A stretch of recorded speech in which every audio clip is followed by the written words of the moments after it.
Thank you for meeting with us, bud. Yeah. Thanks for having me, guys. What's the skinny with Dan and his social media platform? Do you have any idea if Block One's currently working on something like that? Oh yeah, they are. Well, I mean, they have an entire army of developers, as I like to call it, up in Blacksburg that they've hired. You know, they from what I've seen, you know, we went up there in January, which was a long time ago now in crypto world, and they were hiring vigorously then and recruiting from all around the world. And they have another office in Hong Kong too. Fewer developers over there, but I think they're also building out that team. So and that's their big thing. They want to build dApps. You know, Dan wants to eat his own dog food, as we've heard him say many times. Right. We want to be able to have a secret line into you. What do you call that? Like a Batphone. Batphone. Batphone into Kevin, so we can like ask you every now and then. You know, hey Kevin, what's your comment about this? And then we can go out on the news and say, according to Kevin Wilcox with, you know, the Alliance. I mean, this is how we want to do it. Can we work that out? You know, that's actually what this plant is for. There's a Batphone hidden behind here. So, you know. Words of advice for EOS USA as we move forward into the world of EOS. So I think it's important. I'm actually a little bit worried about this. We need a way for block producers, candidates who are up and coming, right? We need to see them get elected. I want to see that personally, and I think there are many others who do. We can't have this just very comfortable bunch of 21 top block producers who are sitting there in their thrones making all kinds of EOS. We have seen a little bit of a drop-off in terms of production. Since the launch, we don't see quite as much activity from those top 21 especially, right? In terms of putting out value for EOS, building new tools, releasing announcements. We saw a lot of that leading up to launch as they were trying to get elected.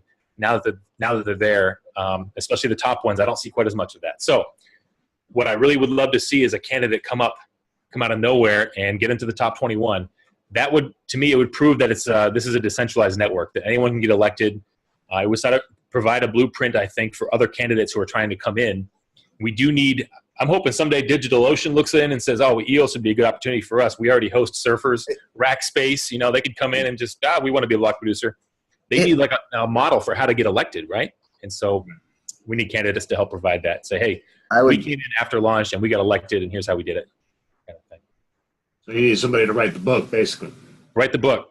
We are, hey, listen, we're not going to give up. So we're going to be here trying and trying and trying until we make it. So if somebody beats us to it, that's wonderful. But we have our sights set on top 21 eventually. I love it. I love it. Yeah. We've I don't know if you're aware, David, our third partner he's got a mining company as well, but he's been in the tech world for years and years and years. And we have just recently met with some developers and we're working on some technology of our own. So we're pretty sure that that's what it takes to get voted.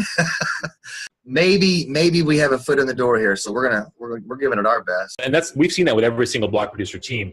You have your techies plus your non-techies. You have both, right? And what seems to really work well for these block producers, a lot of them is just a regular presence in the community.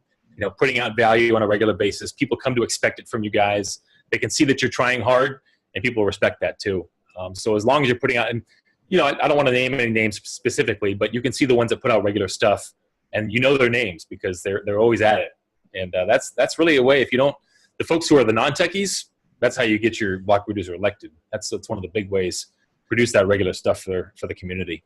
You know what? If you guys haven't been to an EOS meetup or like a conference, they're fun. I mean, you have 200 or 300 people that all believe in EOS just as much as you, and they don't sleep at night because they think about EOS, they read about it, and they, Well, it's funny you mentioned that because today we were looking up the ticket prices for the DEFCON in Tampa, Florida. It's the EOS DEFCON. Are you familiar? Yeah. Are you? Yeah. And that's within driving distance for us. I'm not sure that we're going to drive it, but I said it's within driving distance. You can make that a quick trip. But you think that would be something we should go see? So that's actually Blue Jays is one of the co-organizers for that. My old radio. That's right. I saw that. Okay. Yeah. Cool. And he's teamed up with Jareb from Horus Pay, who is the founder of Horus Pay. And so they have some pretty good connections from what I know so far in terms of there's a good blockchain space there in Tampa. And also there's a blockchain week. I think it's either the blockchain week is either leading up to this EOS meetup or it's right after the DEFCON. And so they have kind of a built-in crowd already, a fan base. it's a good place to go in Florida in January. Not bad if you live in a cold area. So, thank you so much, Kevin Wilcox, for coming and joining with us today. We appreciate all your time. And for those of you at home, like and subscribe. I always mess that up. Don't forget to like and subscribe, leave comments. We'll see you next time.